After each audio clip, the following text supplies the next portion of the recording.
Fala, Caneta Preta! Nesse vídeo eu vou falar um pouco da minha trajetória concurseira. Parte 1, que a parte 1 é quando eu era novinho lá na faculdade e já pensava em fazer concurso público. Tudo isso porque eu via meu pai trabalhando demais, ainda é, né? Ele tem um escritório de contabilidade e na época a mãe cuidava dos filhos, depois de um tempo a mãe também começou a ajudar meu pai nesse escritório de contabilidade. Além de serem empresários e tudo mais, e eu via que ele trabalhava bem mais que 40 horas. Né? Então não é um pensamento assim de alguém preguiçoso, mas eu queria ter uma qualidade de vida, vendo que eles trabalhavam demais, e queria fazer minhas 40 horas, e eventualmente hora extra. Então a gente vê no serviço público, tem hora extra? Claro que tem, mas para ter hora extra é muito raro, até porque é difícil conseguir autorização para isso, e muitas vezes a gente quer hora extra. Hoje eu, como perito criminal há um tempo, muitas vezes a gente quer hora extra porque tem uma fila de perícia de várias áreas e eventualmente o governo libera X horas extra para a perícia e é rateado entre os peritos que têm interesse e no fim, às vezes dá 10, 20 horas extra, poucas ou 30 por mês, enfim. E muitas vezes precisa de urgência, a gente vai, cumpre, ou seja, plantão ou expediente para fazer alguma coisa e depois vai para um banco de horas. Geralmente é assim que funciona. Então é difícil aquela coisa da iniciativa privada claro que é remunerado, paga bem, mas às vezes fica escravo, 50, 60, 70 horas por semana. E se tu é dono do próprio negócio, aí não tem limite, não tem hora extra e não tem limite de horário. Muitas vezes trabalho 12 horas por dia ou mais, fim de semana e tudo. Então eu já tinha bem claro em mente lá na faculdade isso.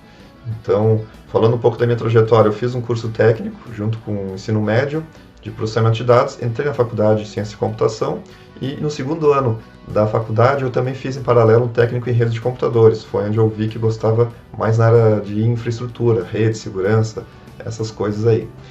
Beleza. E aí, por coincidência, surgiu ali nessa época que eu fiz o técnico em redes, surgiu um concurso para a Procempa, que é o processamento de dados do município de Porto Alegre. Ganhava bem na época, lá em 2000, faz tempo, ganhava uns R$2.000, dois e pouco, e técnico, né? E aí eu digo, vou fazer esse negócio. E a parte, só caía questões de cunho técnico relacionadas a redes de computadores, e eu com técnico em redes. Resumindo, só fui com o conhecimento que eu tinha ali das aulas, muitos protocolos, aquela coisa toda, e aí consegui 80 pontos, fiquei em primeiro lugar, junto com meu colega de curso técnico. Só que tinha a pegadinha, tinha lá a prova de títulos, eu praticamente não tinha nada com aquela idade, né? E esse meu colega tinha bastante, porque ele já tinha muita experiência no mercado, tinha mais idade. E aí eu caí de primeiro para 13º, e eram 8 vagas. Tudo bem, deixei, né, passar. Teve também um concurso para técnico do MP na época. Também eu estava fazendo a faculdade, esse técnico junto, mais o técnico que eu tinha feito. Tinha a parte geral ali que eu dei uma estudada muito rasa, quase nada, uma coisa de legislação, pouquíssimo. Fiquei em 13º também. E eram 8 vagas também. Então, ficaria para uma segunda turma. E, então, foi vida que segue, né? Tem aquela música lá, mandei saudade, ela mandou vida que segue. E aí em 2002 eu concluí a faculdade no meio do ano, em julho, agosto, e em novembro saiu o concurso para o IGP, Instituto Geral de Perícias, eu nem sabia o que era isso.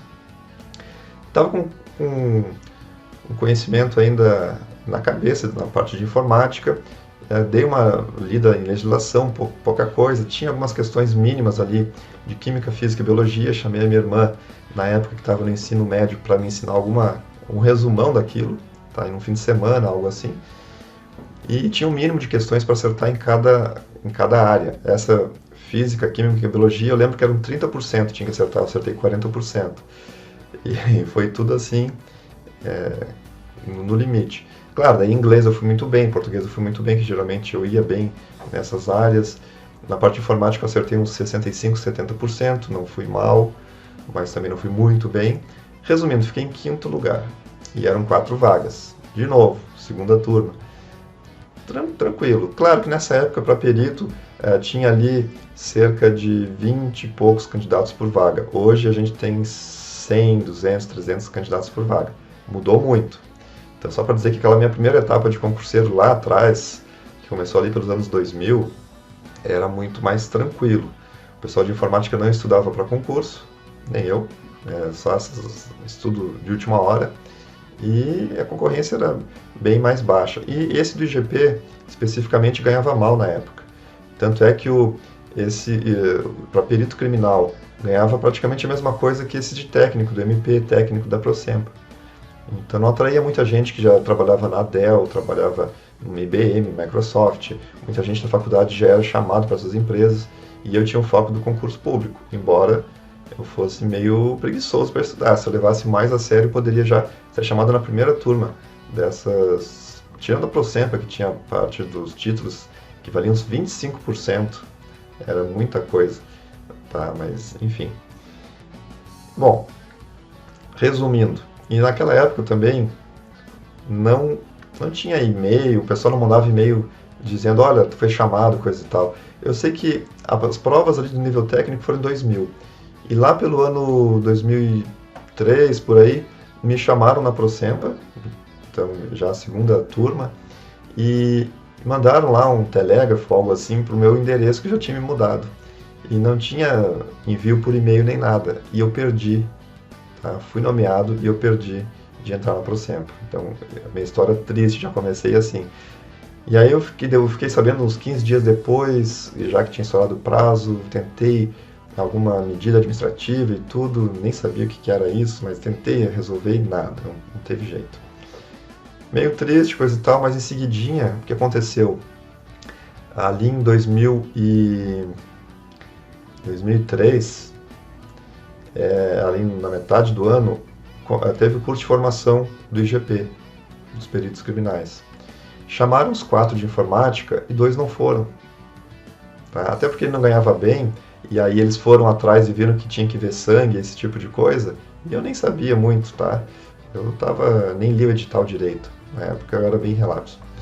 E esses 2 não foram, aí me ligaram, olha, tem interesse? Então o IGP teve a preocupação de procurar e não simplesmente chamar, colocar no diário oficial.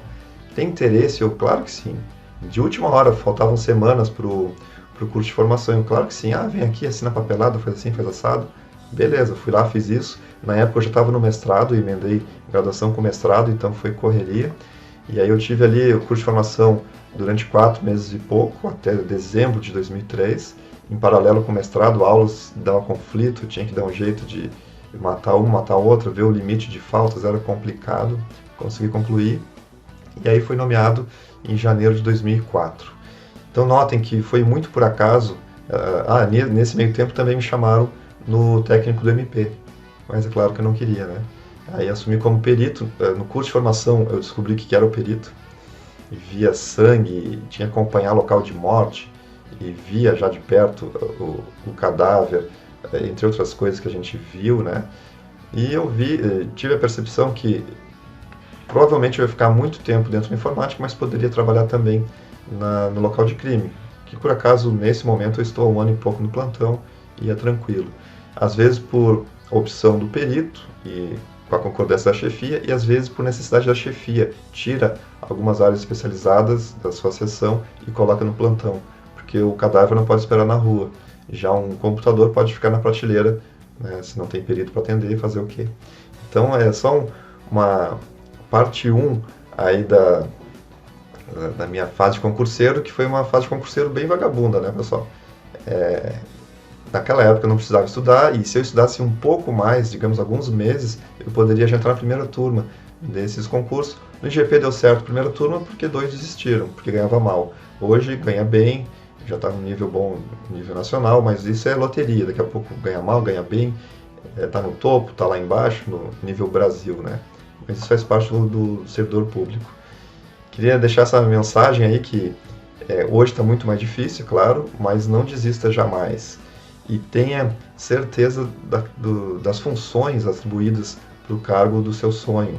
Muitas vezes falando especificamente agora do perito, muita gente quer ser perito, fazer ali, quebrar senha, né, fazer aquela coisa, entre aspas, hacker aí, mas não sabe, ou pensa que não vai acontecer nunca, de ver um morto na frente, e aí não pode ver sangue. Aí é problema. Para um concurseiro, né, que quer ser servidor público, quer ser perito criminal oficial e não pode ver sangue. Até na PF, eventualmente tem que ver. Aí depende muito da sorte, no sobreaviso daquele perito federal, já aconteceu um caso de morte dentro da agência dos Correios, por exemplo. Tá? Então fica aí o alerta e espero que tenham gostado do vídeo. Farei novos vídeos aí contando a trajetória concurseira, já a parte 2, que é depois de velho, né, depois de muito tempo como perito criminal, decidi voltar a estudar para concurso, por algumas questões pessoais aí, e algumas coisas também de sonho que eu tinha. Tá? Então, em 2017, eu fiquei esse tempo todo aí, eu estudei muito pouco ali em 2000 até 2002, quase só com o edital aberto, pouquinho. Depois, em 2017, eu quis voltar a estudar, e aí tive que estudar valendo, e aí vou ficar devendo essas histórias para os próximos vídeos.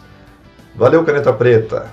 Fiquem ligados aí no perfil do Estratégia Concurso TI e no perfil Prof. Evandro Dalla Vecchia.